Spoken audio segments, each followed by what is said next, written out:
1절로 5절까지 시작. 하나님이 이르시되 빛이 있으라 하시니 빛이 있었고 빛이 하나님 보시기에 좋았더라. 하나님이 빛과 어둠을 나누사 하나님이 빛을 낮이라 부르시고 어둠을 밤이라 부르시니라. 저녁이 되고 아침이 되니 이는 첫날이니라. 아멘. 자리에 앉으시기 바랍니다. 자, 오늘은 빛이 있으라 하심에라는 제목을 가지고 말씀을 나누겠습니다. 자, 창세기 1장과 2장을 통해 우리는 하나님이 천지를 만드셨던 그 창조 사역을 살펴보았습니다. 이해할 수가 없죠. 우리가 존재하고 있는 이 시간, 그러니까 태초에라는 말이 그 시간의 개념을 이야기하는 건데, 시간을 창조하셨어요. 시간 안에 살고 있는 우리로서는 이 시간을 창조했다는 것이 이해가 되지 않습니다. 그런데 하나님이시기에 그 시간 밖에서, 그러니까 영원하신 것이 가능하죠. 이 시간을 창조하시고 그리고 공간을 창조하셨고 만물을 또 말씀으로 만드셨고 그중 인간을 만들 때는 아주 세밀한 손길로 구석구석 손때가 미치도록 인간을 만드신 것을 지난주에 살펴보았습니다. 이처럼 무에서 유를 창조하신 하나님의 위대하심은 그 무엇과도 비교할 수 없는 아주 놀라운 그 자체입니다. 지난 시간 우리는 창세기 2장에서 하나님이 인간을 흙으로 만드셨다는 것 정도만 배웠습니다. 흙으로. 그렇다면 우리의 내부는 어떨까요? 내부. 과학자들 중에 그 인간 인체를 연구하는 과학자들이요, 세밀히 그걸 연구하다가 하나님을 믿게 된 사람이 너무나 많다고 합니다. 성경은 인간의 내부가 어떻게 만들어졌는지에 대해서는 침묵하지만 실제로 이런 과학자들이 인간을 이렇게 만들 수 있는 것은 인간이 아닌 신 외에는 불가능하다는 결론을 내리고 예수를 믿게 되는 사람이 참 많다는 거예요. 이재철 목사님 교회에서 인체의 신비에 대한 세미나가 있었습니다. 그때 여러 가지 얘기들이 있지만 두 가지만 말씀드리면, 사람의 허파가 두 개가 있잖아요. 그 기관지가 있습니다. 그 기관지가 연결이 되어 있는데 허파 전체에 퍼져 있는 기관지 가지들 끝에 아주 눈에 보이지 않을 정도로 조그만 동그란 그러니까 한국말로 말하자면 허파꽈리라고 하는 것들이 붙어 있습니다. 이산화탄소와 그 산소를 주고 내뱉고 들어가게 만드는 그 작용을 하는 허파꽈리라고 하는 것이 있습니다. 모세혈관처럼 보이는 이 허파 안에 있는 꽈리들을 그래서 다 떼어서요 쭉 펼쳐놓으면 테니스 코트에 차곡차곡 이렇게 놓을 정도의 그 숫자가 된답니다. 테니스 코트가 작지 않잖아요. 거기에 이 안에 있는 허파꽈리들을 다 펼쳐놓을 수 있다. 바꿔서 말하자면 한번 생각해 보세요. 테니스장만한 넓이에 펼쳐져 있는 그 수많은 그 꽈리들을 오차 없이, 실수 없이 인간의 이 폐 속에 집어넣을 수 있는 인간이 있을까요? 인간이 달나라도 갔다 왔고 거기에 리조트도 지금 만든다는 얘기가 나오는데 위대하죠. 하지만 과연 인간에게 있어서 그 꽈리들을 다 모아가지고 집어넣을 수 있는 인간이 있을까? 불가능하다는 거예요. 이 과학자들이 하는 말이에요. 이것은 인간의 머리로 할 수 없고 신 외에는 할 수 없다는 결론을 내리는 그런 얘기를 들었습니다. 한 가지만 더 얘기하면, 인간의 혈관을, 몸속에 있는 혈관을 다 이어놓으면요 길이가 얼마큼 되게 지구를 2바퀴 반만큼 길이를 펼쳐놓을 수 있답니다. 그러니까 엄청나죠. 이것도 한번 생각해 봅시다. 인간 몸속에 들어가는 혈관을 쫙 펼쳐놨다고 합시다. 2바퀴 반 돌았어요. 세상에 어느 인간이 그 길이의 혈관을 인간의 몸속에 오차 없이 아주 정확하게 집어넣을 수 있을까요? 불가능하다는 거예요. 이건 역시 하나님 외에는 할 수가 없다는 결론에 이르릅니다. 세상을 창조하신 하나님이 아니고서는 인간을 만들 수 있는 것은 없다는 거예요. 오늘 2장까지 끝냈잖아요. 창조 사역을 다 끝냈잖아요, 우리가. 근데 다시 1장 3절로 돌아온 이유는 이런 인간의 위대함, 이 신체 구조의 이 위대함 뿐만이 아니라 한 가지 그거보다 더 놀라운 하나님의 작품 하나를 더 나누고 싶어서 다시 1장 3절로 5절 돌아온 것입니다. 3절 한번 같이 읽어보겠습니다. 자, 시작. 빛이 있으라 하시니 빛이 있었고. 자, 하나님이 첫날 창조하신 것이 빛입니다. 빛이 있으라 하시니 빛이 있었어요. 그런데 첫날 창조하신 빛은 하늘의 태양과 다릅니다. 태양은 14절 보시면 좀 줄여주세요. 태양은 14절 넷째 날에 만들어졌습니다. 그러니 지금 첫날에 창조한 이 빛은 태양빛이 아닌 것을 알 수 있어요. 즉 태양이 만들어지기 이전에 이 빛을 먼저 만드신 것입니다. 이 빛은 하나님의 말씀으로 만들어졌습니다. 빛이 있으라. 그러니 이 빛은 태양빛이 아니라 말씀의 빛, 진리의 빛, 생명의 빛인 것을 우리는 알 수 있습니다. 우리가 눈에 보이는 이런 빛과는 다른 거예요. 빛이 있어야, 그 빛이 있어야 무질서가 비로소 질서를 찾게 됩니다. 2절 기억하시죠? 2절에서 말씀한 그 케이어스, 혼돈, 그 혼란, 그것이 첫날 만드신 빛을 통해 비로소 코스모스 질서를 갖추게 된다는 것을 우리가 알 수 있습니다. 어그러지고 흠 많고 연약하고 무질서한 우리 인간들의 삶을 보십시오.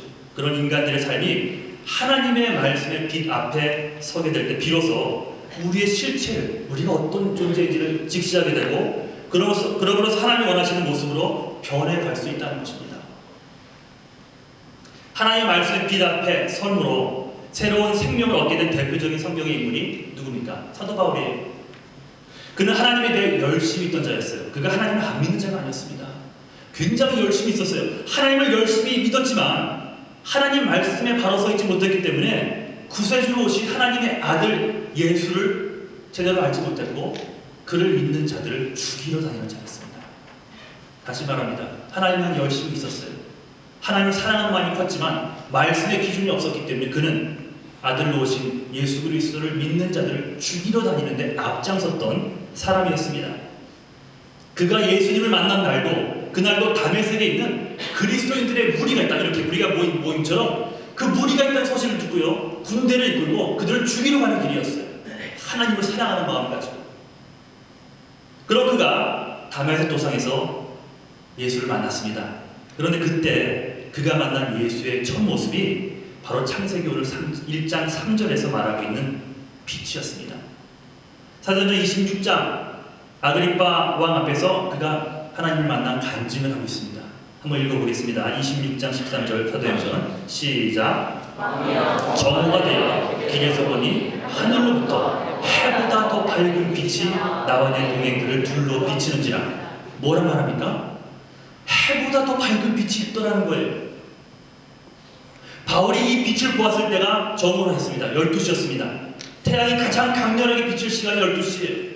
그런데 그 빛을 보니 오히려 태양이 어둡더라는 얘기를 하고 있는 거예요. 태양보다 더 밝은 빛이 사도 바울을 사로잡았습니다.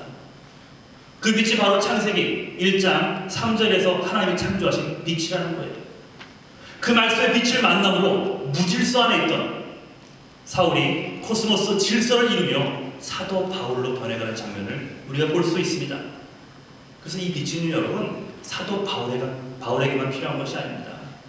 인간이라면 누구나 이 빛이 필요한 거예요. 말씀의 빛, 진리의 빛, 생명의 빛.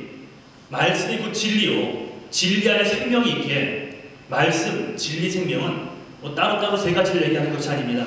하나를 말하고 있어요. 즉 말씀이 곧 빛입니다. 말씀의 빛이라는 거예요. 자, 시편 119편 한번 볼까요? 105절 시작. 주의 말씀은 내 발의 등이요 내 길의 빛이 아니라. 왜 그렇죠 여러분?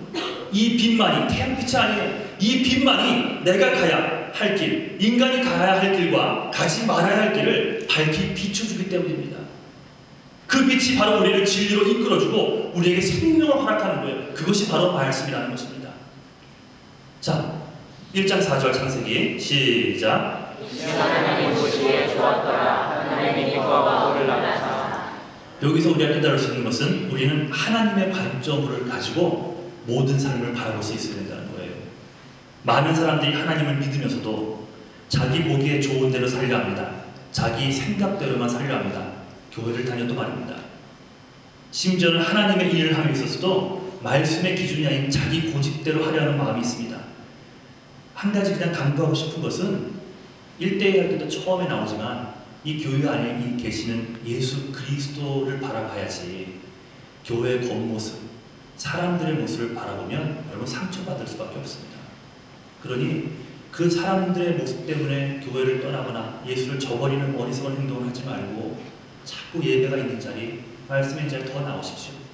그리고 그런 사람들이 보이면 그런 사람들에서 기도해주고 오히려 여러분들은 말씀을 향해 더 달려나갈 수 있기를 주님의 반주를 추구합니다.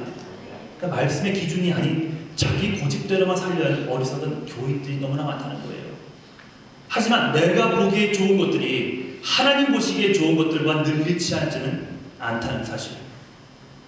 하지만 하나님이 보시기에 좋은 것은요, 늘 내게도 좋습니다. 하나님이 보기 좋다라고 했던 것은, 이 말씀에 나와 있는 모든 것들은 내가 좀 불편해지는 한이 있어도 왜 그 말씀대로 살려면, 하지만 그 말씀은 다 내게 좋다는 거예요. 그래서 어떤 일을 할 때 말씀이라는 기준이 반드시 필요한 것입니다. 큐티 훈련하는 것도 내 뜻이 아닌 하나님 뜻이 무엇일까를 찾아내기 위해서 하는 거예요. 그래서 매일 말씀을 묵상하고 내 삶의 기준을 세우는 것은 아무리 강조해도 지나치지 않는 겁니다. 감사한 것은 1:1 성경 공부, 성경 그 다음에 그룹 성경 공부가 끝났는데도 불구하고 막 큐티를 올리는 청년들이 생기더라고요. 네, 참 귀한 것 같아요. 그 청년들이 없어도 큐티 사이트가 이렇게 채워지지 않아 상관없겠지만, 그렇게 그것과 상관없이 매일 큐티하는 사람들이 생겨나는 것을 보니 목사인 나도 기쁜데, 여러분 하나님은 얼마나 기뻐하시겠습니까? 그 기준을 세워가는 청년들의 모습, 우리 어른들의 모습. 자, 여기 뒤에 보니까 하나님이 빛과 어둠을 나누사라는 말씀이 있습니다. 그러니 이 어둠도요, 하늘의 태양이 없음으로 인한 어둠이 아니라는 것을 여러분 짐작해야 됩니다. 첫날 말씀하신 빛이 임하지 않는 것을 어둠이라 하신 거예요. 그래서 5절 보십시오. 5절 시작. 하나님이 빛을 낮이라 부르시고 어둠을 밤이라 부르시니라. 저녁이 되고 아침이 되니 이는 첫째 날이니라. 하나님이 빛을 낮이라고 하시겠고요, 첫날에 아직 태양빛이 없습니다. 근데 첫날에 빛을 낮이라고 하시고 어둠을 밤이라고 칭했습니다. 만드신 빛이 임하는 곳을 낮이라 했고요, 빛이 임하지 않는, 그 생명이 임하지 않고 말씀이 임하지 않는 곳을 밤이라고 하신 겁니다. 그러니까 여기서 깨닫는 것은 우리의 영적인 낮은 태양이 떠 있을 때를 말하는 것이 아니라는 사실입니다. 우리가 말씀의 빛, 진리의 빛, 생명의 빛 가운데 서 있지 않으면 대낮같이 밝은 태양 아래 서 있다 할지라도 실상 우리는 칠흑 같은 어둠 가운데 거하는 것입니다. 반대로 우리가 말씀의 빛 가운데 서 있는다면 태양이 없는 어둠 속에 있어도 실상 우리는 대낮을 살아가는 자입니다. 그럼 여러분 보세요. 그냥 상황적으로 예수를 믿으면 죽는 나라가 아직도 있잖아요. 북한이나 중국은, 북한은 더 심하고, 중국도 그렇고 이슬람 땅에서도 예수를 믿으면 이렇게 테러를 당하고 그러잖아요. 그런 땅에서도 목숨과 대신 바꿀 수 있느냐는 그 말에 그렇다고 얘기하면 신앙을 지키는 사람들이 너무나 많다는 거예요. 그런 사람들은 우리가 환경적으로 볼 때는 어둠이야 생각할지 몰라도 그들이 믿는 하나님, 그 상황이야말로 비칠 수 있다는 거예요. 반대로 이렇게 자유롭게 하나님을 찬양하고 나오고 싶을 때마다 나와 새벽 예배, 수요 예배 드릴 수 있는 우리들이야 할지라도 빛 같지만 실상 여러분 삶에 말씀이 하루도 없다면 미안합니다 이렇게 얘기해서 여러분은 어둠에 거하는 자들일 수 있다는 거예요. 왜냐하면 우리의 삶을 인도하는 빛, 그 빛은 저 태양빛이 아니라 바로 첫날 만드신 말씀의 빛이기 때문입니다. 자, 요한복음 12장 46절. 자, 시작. 나는 빛으로 왔나니 그 나를 믿는 자로 어둠에 거하지 않게 하리라. 나는 빛으로 왔다고 말씀하시죠. 그 빛이 바로 예수님이에요. 그리고 말씀이 육신이 되어 이 땅에 오셨다고 요한복음 1장에 말하잖아요. 그러니 말씀, 빛, 예수님은 같은 분입니다. 말씀의 빛이에요. 오신 이유는 나를 믿는 자들로 하여금 어둠에 거하지 않게 하기 위해 오셨다고 분명히 말씀하십니다. 즉 반대로 말하자면 이 로고스 말씀이신 예수 안에 있지 않으면 일평생 어둠 속에 사는 사람이 되는 것이라는 사실입니다. 우리가 말씀의 빛을 붙들고 살아야 하는 이유가 바로 여기에 있는 거예요.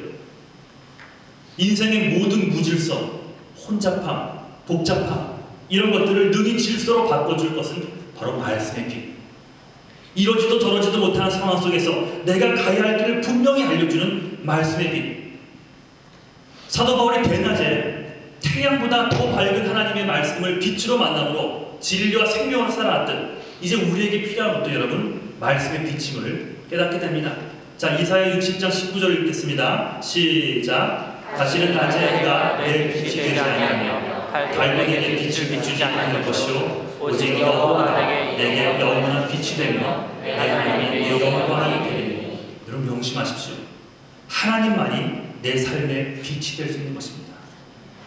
기억하십시오. 하나님의 말씀만이 내가 가야 할 길의 등불이 되어 주십니다.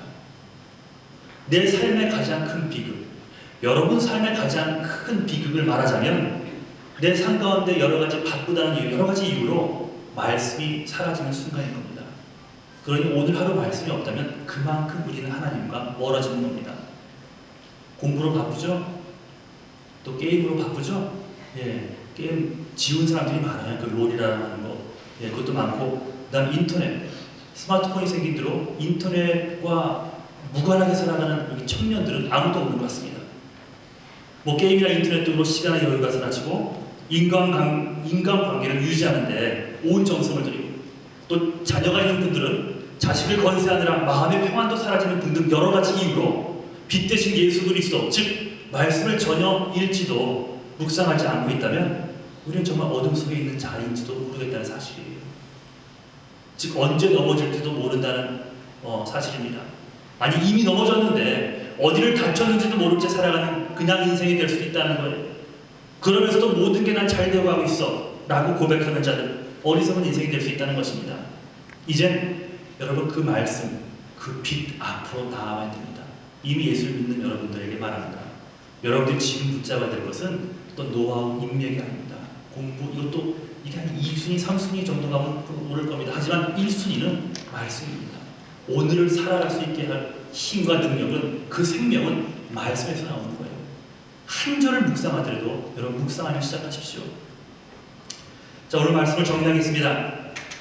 창세기 1장과 2장을 통해 우리는 하나님의 온 우주 만물을 창조하신 그 이유가 바로 인간 여러분 때문임을 말씀드렸습니다. 여러분에게 주시고자 세상을 창조하셨어요. 그렇다면 첫날 만드신 빛 역시 인간을 위해 만든 것입니다. 그 빛이 바로 말씀이요, 그 말씀이 바로 육신이 오신 예수 그리스도임을 요한복음 1장이 얘기하고 있습니다. 자, 물어볼까요? 자, 형철아, 예수를 붙들고 살길 원하니? 크게 예수를 붙들고 살길 원하니? 네. 한번 붙들어봐. 붙잡아줘. 자, 그럼 그 빛을 늘 바라보며 살기를 원하니? 그 빛을 찾기를 원해? 찾아봐. 찾았지? 다른 방법이 없다는 거예요. 아무리 헌신, 봉사, 뭐 이런 것들, 헌금, 구제 이런 것들은요, 두 번째 일입니다. 이런 데서 찾을 수가 없어요. 그 빛은요, 말씀을 통해서만 발견할 수 있는 것입니다. 그 빛이 바로 말씀이고요, 그 말씀이 바로 육신으로 오신 예수님이심을 잊지 않기를 주님의 안주를 축원합니다. 그래서 말씀 안에 거하는 수밖에 없어요. 말씀이 빛이고 말씀이 생명이며 그 말씀이 곧 예수 그리스도이십니다. 요한복음 15장 5절 외울 수 있는 사람이 있습니까? 방언이 한번 외워볼까? 나는 포도나무, 너희는 가지니, 내가 너 안에, 저가 내 안에 거하면 이 사람은 많은 과실을 맺나니 나를 떠나서는 아무것도 할 수 없습니다. 잘 외워요. 네. 예수 안에 거하지 않으면 아무것도 할 수 없답니다. 아무것도. 바꿔 말하면 예수 안에 있으면 모든 걸 다 할 수 있다는 거예요. 주님의 뜻 안에서. 근데 주님이 내 안에 거한다는 게 눈을 감고 이렇게 찬송을 하면 거하게 되는 거예요? 그냥 찬양 부르면서 가사에 감동해서 눈물을 흘리면 그게 예수님이 내 안에 거하는 건가요? 아니라고 했죠? 그 다음 절에 뭐가 나와 있다 그랬지? 내 말이 너희 안에 거하면 해석을 해줘요. 내가 너한테 거한다는 것은 내 말이 너희 안에 거한다는 걸 뜻하는 거예요. 이게 예수께 붙어있다는 뜻이에요. 이런 자들이 모든 걸 다 할 수 있는 거예요. 하나님의 일 열심히 하기 전에 먼저 말씀이 있어야 돼요. 말씀. 돈으로 구제하고 사람들 돌아보고 봉사하고 이전에 말씀이 있어야지 하나님 앞에, 하나님 안에 거할 수 있게 되는 것입니다. 그러니 여러분, 말씀을 묵상한 만큼입니다. 말씀을 가까이 하는 것만큼, 딱 그만큼만 예수 그리스도의 생명도 우리 안에 풍성해지는 것이요, 말씀을 사모한 만큼 어둠 속을 걸어가도 불안한 그런 삶이 아니라 분명하고 확실하고 무엇보다 기쁨과 생명이 넘치는 시온의 대로를 걸어갈 수 있게 되는 것입니다. 하나님의 자녀답게 살기 위해, 하나님의 형상을 회복하기 위해, 예수의 생명을 전하며 살아가는 자가 되기 위해 늘 말씀의 빛 안에 거하는 여러분 모두가 되시기를 주님의 이름으로 간절히 축원합니다. 자, 우리 잠깐 자리에서 일어나셔서 함께 찬송하겠습니다.